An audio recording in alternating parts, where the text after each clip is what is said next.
Bienvenue sur le show. Aujourd'hui, c'est un épisode spécial où je t'emmène dans les coulisses de l'académie avec la gang de l'accélérateur coaching où justement j'abordais la question que beaucoup de gens me posent dernièrement. Comment est-ce que j'ai fait pour être publié dans Forbes? Donc, c'était une question qui brûlait les lèvres de mes clientes. Donc, j'en ai parlé dans ce bref extrait-là que je te présente aujourd'hui. Et aussi, je te présente 3 clés pour plus de visibilité. Donc, c'est parti, bonne écoute.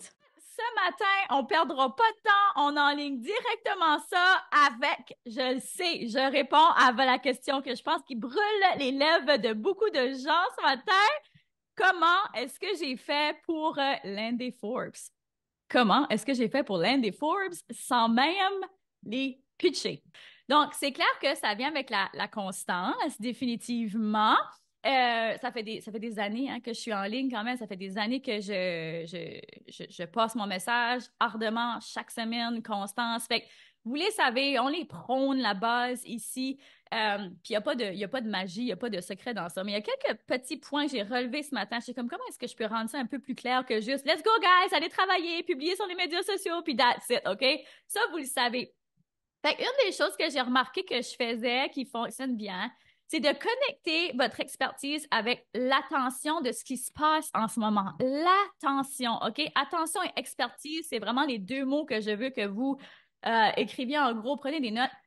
Tu sais, c'est un art être en ligne. Le branding, c'est une chose aussi. J'ai vraiment réalisé que ma notoriété a vraiment commencé à picker up quand j'ai été vraiment sérieuse avec mon branding. Ça, c'est une des choses. Puis, dans le branding vient le messaging.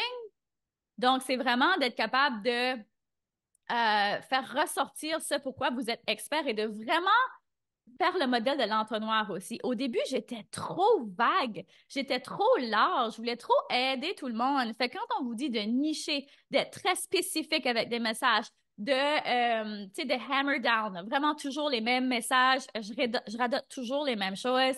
Puis, je me souviens plus avec qui d'entre vous que j'avais cette discussion-là il y a pas longtemps, mais tu sais, on se disait, hey, parfois, je suis en train d'enregistrer des épisodes de podcast, puis je me dis, il me semble que ça fait 58 fois que je répète ça, là. Je pense que les gens vont être tannés de l'entendre. Mais tu sais, les gens ont besoin d'entendre les mêmes choses. Puis souvent, les gens, tu sais, une erreur que les coachs ont fait souvent, c'est qu'on se dit, OK, ben j'ai déjà passé ce message-là, ou peut-être que, bon, on essaie toujours de réinventer, hello Max, de réinventer la roue puis d'arriver toujours avec des nouveaux concepts. Des fois, les gens, ils n'ont pas tant besoin d'apprendre des nouvelles choses. Des fois, les gens, ils ont juste besoin de réentendre certaines choses, réentendre certains concepts. Parce que peut-être qu'à ce moment-là de leur vie, ils sont prêts à l'entendre, ils sont prêts à prendre action pour du coaching pour vous. Tu sais, fait que peut-être qu'à un moment donné, vous avez déjà passé le message, mais que bon, ils n'étaient pas prêts. Mais que là, ça fait 3, 4 fois qu'ils vous entendent, puis ça a fait son petit bonhomme de chemin, cette idée-là, par exemple. Fait que arrêtez jamais de passer vos messages. Tu sais, quand on parle ici, on travaille le storytelling, votre histoire. Partagez votre histoire. Je reviens toujours avec mon histoire. J'ai redit mon histoire dans Forbes. Tu sais, la petite Karine qui vient de la petite ville en Acadie, tu sais, ça fait partie de mon histoire, ça fait partie de qui je suis. Donc, c'est des choses que je ramène parce qu'il y a plein de gens qui ne l'ont pas encore entendu, cette version-là, puis qui trouvent ça inspirant. Puis c'est la même chose pour chacun de vous. Fait que, connaissez votre histoire, connaissez votre expertise et venez joindre ça avec les trends du moment, si on veut, ou même ce qui se passe dans les médias. Tu sais, il y a les trends, par exemple, sur TikTok, des tels types de vidéos qui fonctionnent mieux que d'autres, comme là, par exemple, on le sait, c'est les Reels. Les Reels qui donnent beaucoup de valeur en ce moment. Donc, on n'est plus dans le Reel divertissant des danses du temps du COVID, on est vraiment dans les reels qui apportent beaucoup de valeur. Il faut vraiment être très proche du marché puis voir ce qui se passe puis qu'est-ce qui capte l'attention parce que l'attention, guys, c'est une monnaie d'échange. C'est votre monnaie d'échange, l'attention. Donc, si vous n'arrivez pas à capter l'attention des gens, vous êtes bien beau être la meilleure experte au monde, meilleur expert au monde, tu as besoin d'attention. Fait que de venir joindre votre expertise justement avec les trends puis aussi avec ce qui se passe dans les médias. Comme par exemple, on peut donner l'exemple, bon, je sais pas, vous avez juste besoin de tuner in dans les médias pour 10 minutes, vous allez voir ce qui est vraiment trending en ce moment, les messages qui trendent. Puis tu sais, ça peut être par exemple, je sais pas, là, on est dans le temps des détox, puis tu sais, bientôt ça va s'en venir. Fait une chose que par exemple les naturopathes, tu sais, coachs en santé, tout ça, ben vous savez que ça, c'est un sujet qui est trending en ce moment. Ça serait bien d'en parler joint avec votre expertise. Parce qu'il y a des millions de façons, beaucoup de façons de faire des détox. Donc, vous joint votre expertise, comment vous pouvez parler de ce sujet-là. Voyez-vous comment vous pouvez commencer à créer des liens, puis il y a plein de contenu qui ressort avec ça. Deuxième point, c'est de devenir les médias. Donc, de ne pas attendre tout le temps que les médias, tu sais, comme, si vous faites tout ce que vous faites juste dans l'optique qu'un jour vous êtes vu par les médias, vous perdez votre temps.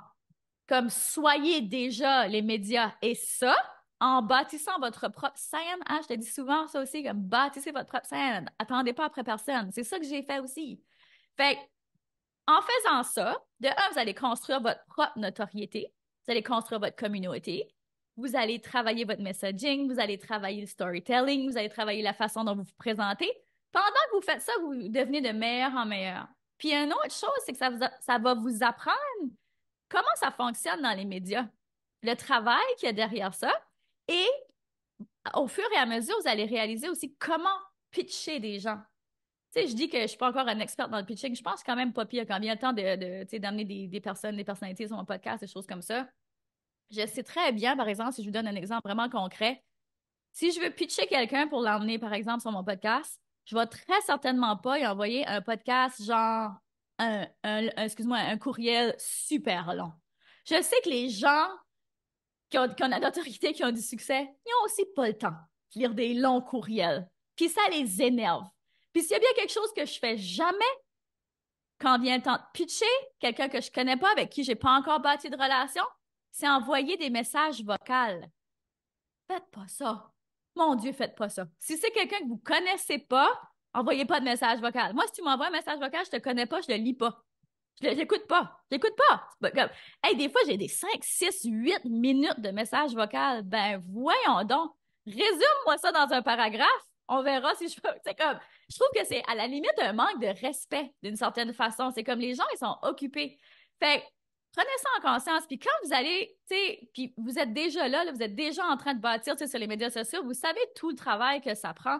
Puis si vous avez un podcast, vous savez aussi tout le travail qu'il y a derrière tout ça. Donc, c'est certain que vous n'allez pas dire oui à n'importe qui. Il faut penser ici toujours au concept du win-win-win. Dave en parle tout le temps de ce concept-là. Il faut que ce soit gagnant pour vous, il faut que ce soit gagnant pour la personne avec qui vous faites l'affiliation, puis il faut que ce soit aussi gagnant pour la clientèle. Fait que là, vous n'allez pas commencer à pitcher des gens où est-ce que votre expertise va emmener aucune valeur à la clientèle, par exemple, la personne à qui vous pitchez. Fait que vous allez commencer à vraiment comprendre la valeur des relations qui amène mon prochain point qui est très certainement le plus important. Les relations en affaires. Tellement, mais tellement important. Juste soyez une bonne personne. Juste soyez une personne décente, humaine. Tu sais, qui met toujours les relations avant l'argent. S'il y a bien quelque chose que j'ai appris, puis Dave aussi t'en as parlé récemment dans un post, à quel point que lorsqu'on met l'argent avant les relations, c'est tout le temps gagnant. Comme veiller à apporter de la La relation avant l'argent. Ah, j'ai-tu dit le contraire? Oui. Mon Dieu! OK. Hey, des fois, je suis tellement dans ma tête. Oh! Une chance, j'ai pas dit ça, c'est un épisode de podcast. Ça aurait été enregistré, je m'aurais même pas perçu. Des fois, je vire les affaires dans ma tête. Je suis un petit peu dyslexique des pas mots. grave, c'est pas grave. Désolée. Mais définitivement, OK. Relation avant argent. Très, très, très important. Moi, je vois des choses se passer en business. Des fois, je suis comme... Un coup que vous avez brisé un pont, là, avec les relations, là, ben, ça se reconstruit plus. Ou ça, c'est très difficile à reconstruire. J'ai vu des choses qui se passent tellement pas éthiques. Puis des fois, les gens, justement, tu sais, comme exemple vraiment très concret, dans Autorité féminine qu'on a lancé dernièrement, beaucoup de gens, hein, comme 600 personnes qui avaient rejoint ça. Et là, je voyais plein, puis je l'avais pas mis dans les règlements, s'il vous plaît, ne venez pas ici essayer de voler les clients. Tu sais, franchement, je suis comme, voyons, c'est comme normal, tu sais, on fait pas ça, c'est juste pas éthique. Ben, combien de gens j'ai vu venir, des coachs, aucun d'entre vous, vraiment des coachs qui étaient à l'extérieur, essayer de poacher des clients. Fait que qu'est-ce que tu penses? Moi, là, je les ai vus faire. Fait que tu peux oublier ça, les relations maintenant, là. Je suis comme, nope, ça, c'est très loin de mes valeurs. Il y a des gens qui étaient supposés venir sur mon podcast qui viendront pas. Parce que je travaille pas avec des gens comme ça. Je travaille pas avec des gens comme ça. Je trouve que c'est pas éthique. allez pas dans les groupes des autres, essayez de voler les clients des autres. Ça marche pas, c'est pas éthique. Tu sais, beaucoup de coachs prônent ça. Hey guys, comme allez dans les groupes des autres, faites de la publicité pour vous, ramenez les gens. Non, apportez de la valeur. Apportez de la valeur, il n'y a pas de problème. Vous pouvez aller vous présenter votre expertise, mais il y a comme une fine ligne qui se traverse pas. Qui se traverse pas. Fait que de juste être éthique puis de bâtir des relations, je veux vraiment mettre l'emphase là-dessus, surtout si vous voulez vous élever à un niveau supérieur. Il y a beaucoup de gens qui arrivent à s'élever à un niveau supérieur, puis avoir beaucoup de succès en faisant plein de choses pas éthiques, mais à un moment donné, ça se sait. Hein? Il y a plein de choses qui ressortent dans les nouvelles. Je nommerai pas personne ici, mais il y a plein de choses qui ressortent dans les nouvelles en ce moment de trucs pas éthiques, puis ces gens-là vont finir par tomber. C'est très important d'être éthique, tellement important. Puis peut-être que ça va prendre plus de temps qu'une autre personne qui fait plein de choses comme ça puis qui monte plus vite. Mais après, à un moment donné, ça se sait, ça. Tout finit par se savoir. C'est bien quelque chose que ma mère m'a légué, que j'ai comme tout le temps tenu, c'est ça, c'est tout fini par se savoir.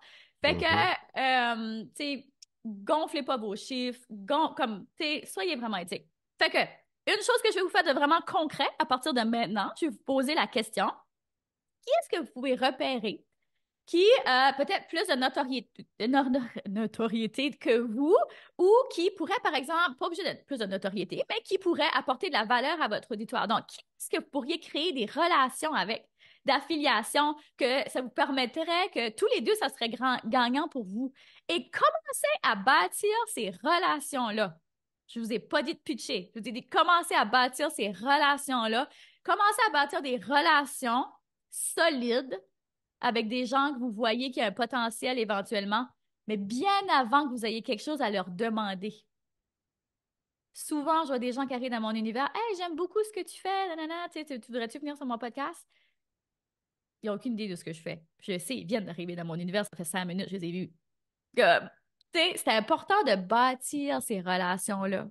Vraiment important. Donc, de façon de donner de la valeur, ça pourrait, par exemple, juste commenter sur leur publication, ça pourrait être envoyer un petit mot gentil en DM, j'ai commencé à te suivre, c'est super bon, tu sais, sans rien demander, juste offrir de la valeur. Ça pourrait être de partager leurs trucs, ça pourrait être, whatever, connecter un client, envoyer un client que toi, tu sais que tu peux pas les aider, mais eux autres, ça pourrait les aider. Tu sais, de juste rendre service comme ça, sans rien attendre en retour. Tu sais, moi, je crois fondamentalement qu'on finit par être rémunéré quand on fait du bon travail. Peut-être pas tout Yes. de suite, peut-être pas demain, mais éventuellement. Quand on fait du bon travail, qu'on travaille chaque jour, qu'on se lève avec une bonne intention, qu'on donne le mieux qu'on a, éventuellement, ça finit par être payant. Ça prend du temps des fois, puis parfois ça va vite.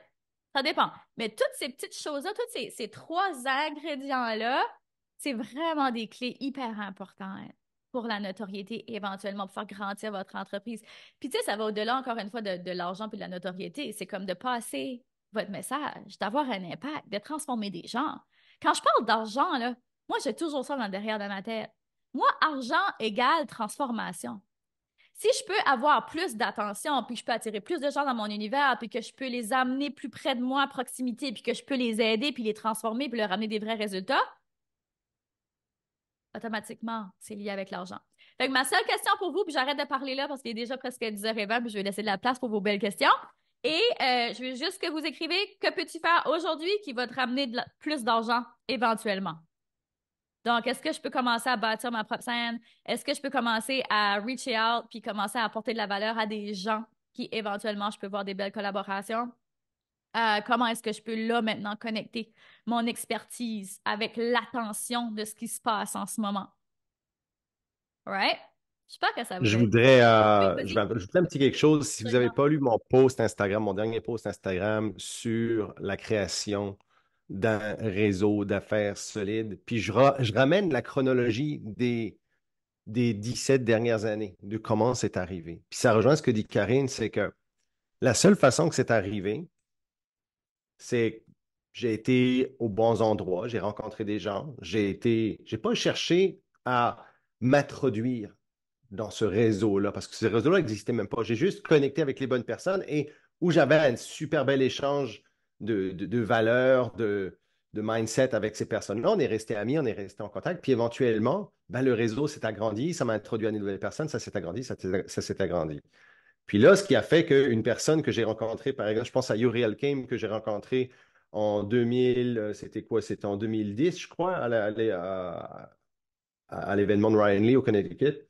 Tu sais, Yuri et moi, on faisait la même chose dans ce temps-là. On avait la même taille de business. Maintenant, Yuri a un empire de 11 millions de dollars par année. Il run le plus gros programme de coaching dans la santé pour les health practitioners au monde. Puis, guess what? On est les meilleurs amis. Mais pourquoi? Ça fait 14 ans qu'on se connaît. On s'est rencontrés de façon improbable à un endroit et on a juste maintenu cette relation-là. Mais on a toujours, j'ai jamais approché Yuri avec, quand on a besoin, si, hey, aurais-tu ceci ou pourrais-tu m'aider avec ça, ou peu importe, on le fait. Mais c'est jamais dans une optique oh, je vais calculer le retour sur investissement de cette amitié-là. Allez pas dans des amitiés comme ça. Allez-y parce que vous aimez la personne, vous la trouvez super, puis vous voyez, comment dit Karine, vous voyez le potentiel que cette personne-là a des hautes valeurs et fait du bon travail. Puis quand vous le faites... Alors voilà, j'espère que tu as aimé cet épisode-là. J'espère surtout que tu as retenu des leçons, des clés et que tu vas les appliquer dans ton quotidien pour justement t'aider à avoir plus de visibilité parce que tu sais, je l'ai dit dans l'épisode, la visibilité, c'est une monnaie d'échange. Donc, un gros merci d'avoir été là. Si tu souhaites nous rejoindre dans l'Académie, si tu as aimé l'énergie, l'ambiance de l'Académie, le type de questions, le type de sujet, tu peux nous rejoindre à tout moment. Les portes de l'accélérateur coaching sont ouvertes à l'année parce que c'est un programme de leverage coaching avec vraiment un suivi personnalisé. Donc, tu peux entrer aussitôt que tu es prêt à emmener ton coaching au next level. Pour plus de détails, j'ai mis le lien dans les show notes où tu peux te rendre directement sur academyaltitude.com. Sur ce, gros merci d'avoir été là. Continue de briller et de prendre de l'altitude car le monde a besoin de ce don spécial que seulement toi détiens. À la semaine prochaine. Vous venez d'écouter le podcast Altitude. Pour ne rien manquer des prochains épisodes, abonnez-vous au podcast et cliquez sur le 5 étoiles. Vous pouvez aussi consulter nos outils gratuits créés pour vous au www.podcastaltitude.com. Merci d'avoir été là et à très bientôt dans le prochain épisode Femmes d'Altitude.